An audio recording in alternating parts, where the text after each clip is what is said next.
Star Ocean: The Second Story R is less than a month away, and if you're a new fan of the game, well, one of the best parts of this series is being able to mix and match who you have in your party. Who you recruit into your party changes so much of the gameplay experience, but it's impossible to get all of the characters in a single playthrough.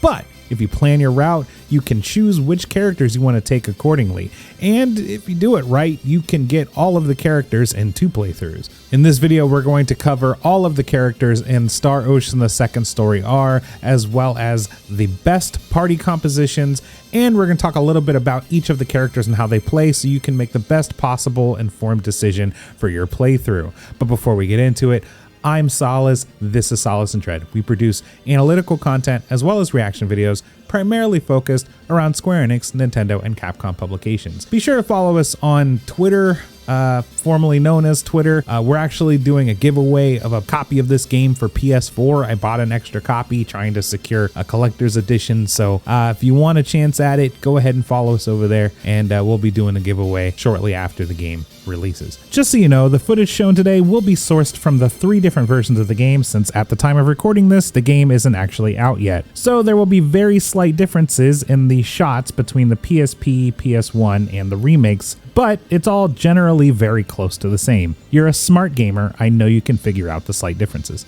I've structured this into 2 playthroughs, one for Rena and one for Claude. If you don't plan on playing it more than once, you'll probably want to mix and match, but there are exclusions depending on who you pick to take into your party, as well as which character you start the game with. I will share which is the best characters in my personal opinion, and I will tell you the strengths and weaknesses of all of them. First up is Rena Lanford. She is one of only 2 of the required characters in the game.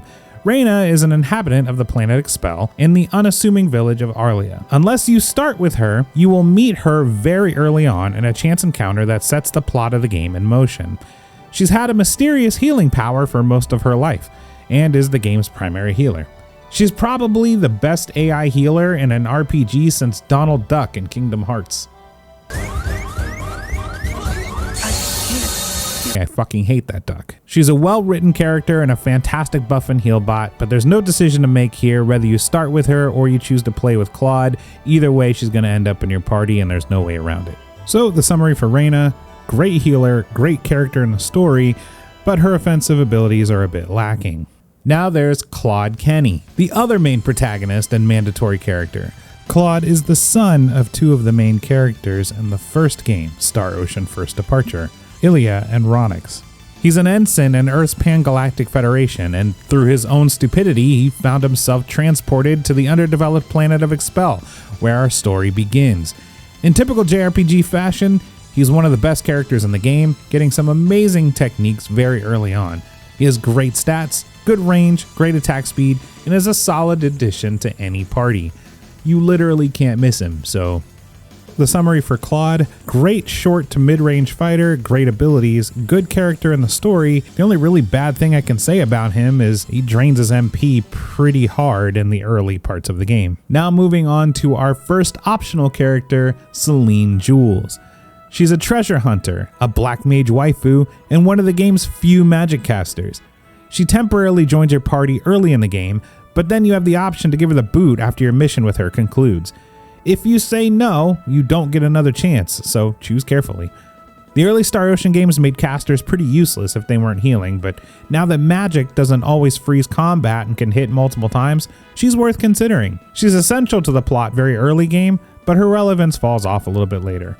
Still, she feels like a central character, and unless there's someone you're saving a spot for, there's no harm in taking her along. Personally, I'm interested in seeing how she performs in the remake now that casters aren't a complete and total encumbrance on combat. So the summary for Celine is she's a caster, great damage early game, and she's relevant to the early plot.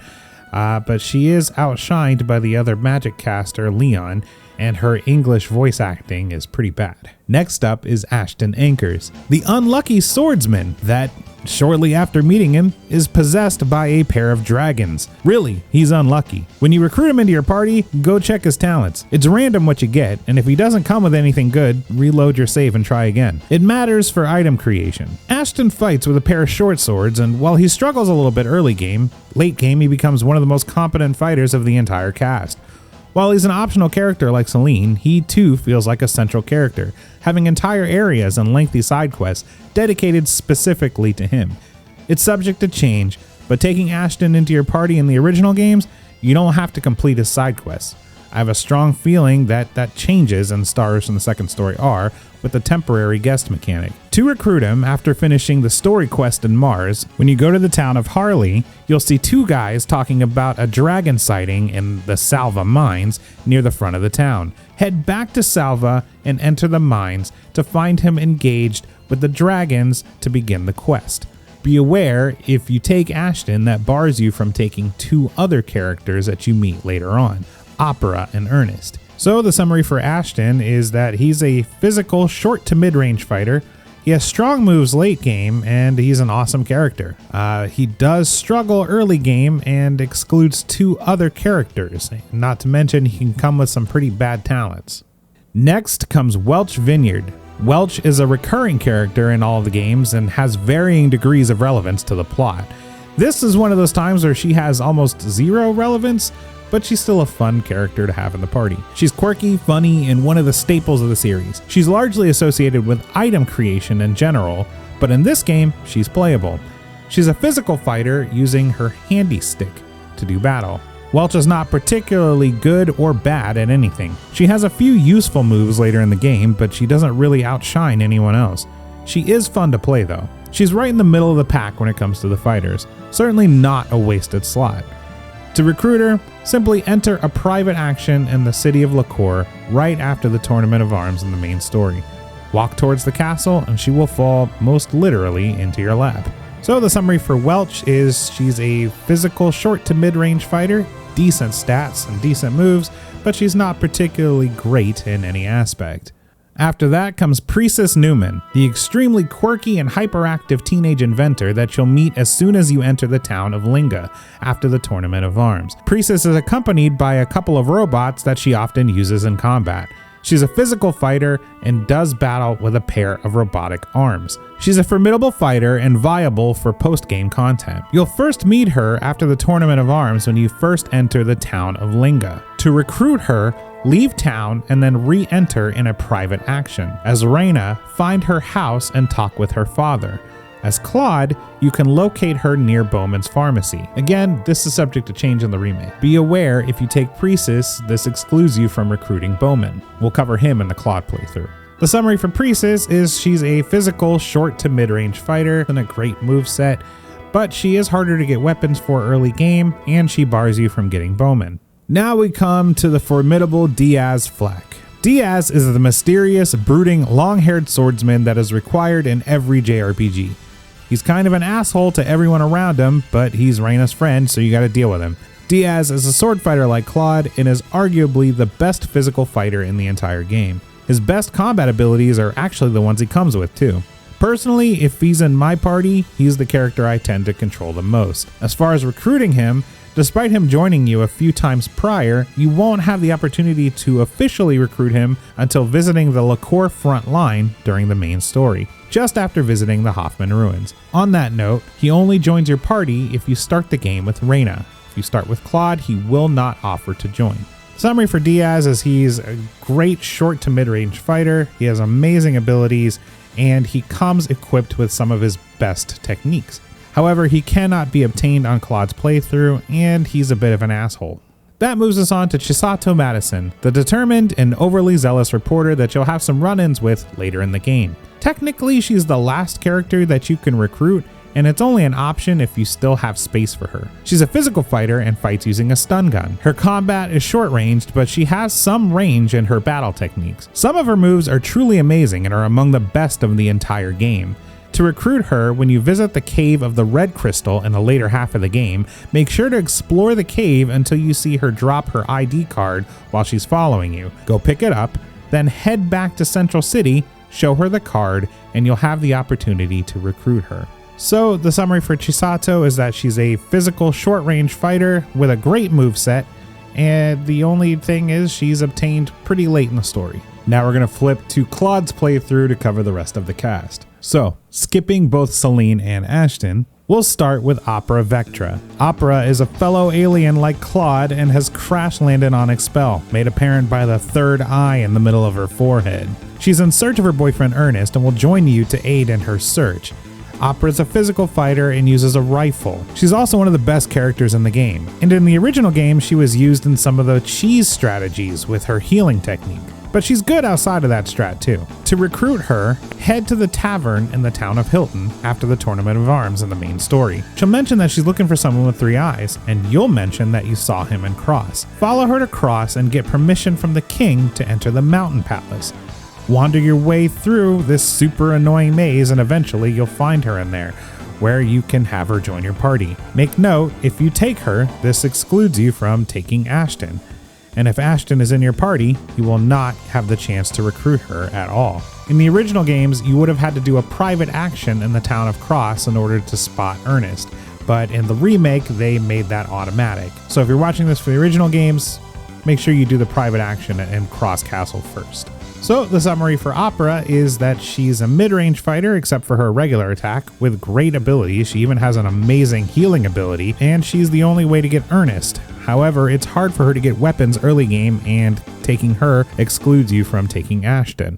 Now let's move on to Bowman. Bowman is a pharmacist in the town of Linga that you'll briefly interact with in the main story. That is, unless you recruit him. He's kind of a boring character. I mean, he's just a dude pushing 30. I feel like he only joins you because he hates his boring life and you're the excuse to do something besides push Adderall to the students of Linga. Anyway, Bowman is a pugilist and he's a very close range fighter. He's middle of the pack in terms of the physical fighters. He has a few attacks that are extremely useful, but his competency can diminish late and post game compared to some of the other fighters. To recruit him, simply do not recruit Precis, and I'll ask to join in the main story, shortly after you produce an herb for him from the Sanctuary of Linga. Remember, if you recruited Precis, he won't want to join. Maybe Precis is one of those Adderall-riddled patients that he wants to escape from. So the summary for Bowman is that he's a short-range fighter with decent abilities, but he's a boring character and his range is a bit small. After him, we have Ernest Ravid, the long-sought-after, three-eyed boyfriend of Opera. He's an archaeologist and a clear reference to Indiana Jones. He's come to Expel for research purposes and kind of lost his way. Well, anyway, he's here now. He's a physical mid-range fighter and he uses a whip. Now, I can only speak to the original games, but honestly, he was pretty terrible. Definitely the worst of the physical fighters. I hope the second story R balances him out a bit and makes him more viable. But I've used him to take on post-game content on the hardest difficulties, so it can be done. It just makes it a little harder is all. To recruit him, there's a number of conditions to be met. If you take Ashton, you can't get him. If you don't recruit Opera, you can't get him. In the original games, you needed to do a private action in the town of Cross, where you meet him for the first time as he's running by. In second story R, they had that chance meeting with him happen in the main story, so you don't need to do a private action. After that, you'll need to recruit Opera. Once you recruit Opera, search the Mountain Palace completely until you find evidence that he was there. After that scene, make sure to take Opera to the forest in Arlia, where Claude and Rena first met. After the scene that takes place there, you'll come across him in the main story after finishing Hoffman Ruins, where you'll have a chance to recruit him. You're also given the opportunity to boot both him and Opera if you want. Up to you. So the summary for Ernest is that he's a physical mid-range fighter, and he has a decent attack late game, but his attacks are pretty slow, and he has a very complicated recruitment process. Also, he's not a great fighter. We also have Leon. Leon is the anime catboy of the game and is an arrogant jackass. He's a child prodigy and works with his parents in the laboratory of Liqueur.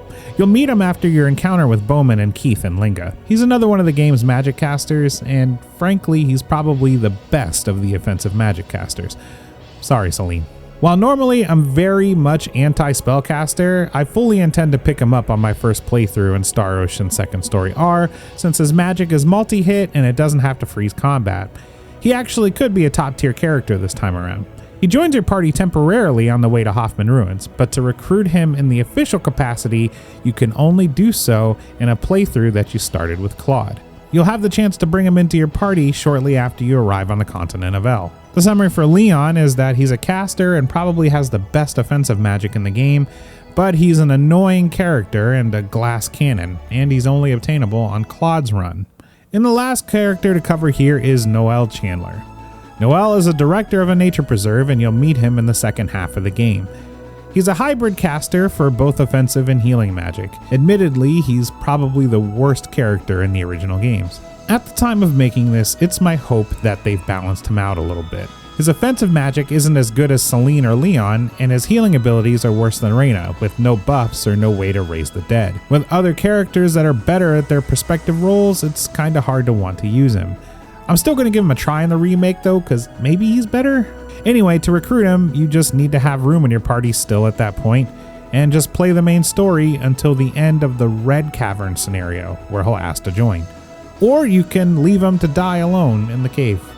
Summary for Noel is that he's a caster that has both offensive and healing magic, but he's not great at either job, and the other characters render him kind of obsolete. Now, on this playthrough, that's technically 7 characters that we covered, and that leaves you room to add, say, Chisato, or if you wanted to add Welch into the mix, you could have done that too. Or you can mix and match, or maybe you wanted to leave Noel out because he's so god-awful. This is just my suggestion if you wanted to try all of the characters and see who you like. Now, you may want to know who the best party is, and it's kind of hard to say who the best is. It all depends on your playstyle and what you like, but the general community feels that Claude, Rena, Diaz, and Ashton is the best quartet. If it were my call, I would say Claude, Diaz, Rena, and Opera. But that's personally because I like Opera's mid-range moves. There is at least one extremely enthusiastic individual who will tell you that the only way to play this game is with Opera, Chisato, Claude, and Diaz, and running the Bloody Armor strat where you can't die, but you use Opera's Healing Star ability. Not gonna name any names. I'm just saying there are options. I've beaten the other versions of this game on every difficulty with some pretty terrible character compositions. It's all about how determined you are and, you know, who you find fun to play. You know, I also like to have fun playing with Ernest, who's objectively pretty terrible. And now that everybody has weapon factors and casters are available, honestly, it's hard really to say who's best because you can really kind of make anybody work if you work hard enough at it. So you can even make a solo Noel run if you wanted. I don't know why you'd do that, but you could. What party are you going to use? Let me know. Tell me who your character composition is going to be. If this guide was helpful to you, please consider hitting the like button. It really helps us out, and we'll definitely be doing more Star Ocean content in the very near future, so be sure to subscribe. If you know anybody that's playing this game for the first time and you wanted to bring more friends into the Star Ocean community, share this video with them if they're actually going to pick up the game so that they can have the most optimal time playing through the game. Anyway, that's it from me. Thanks for watching. We'll see you soon, and long live the Turtle Kingdom.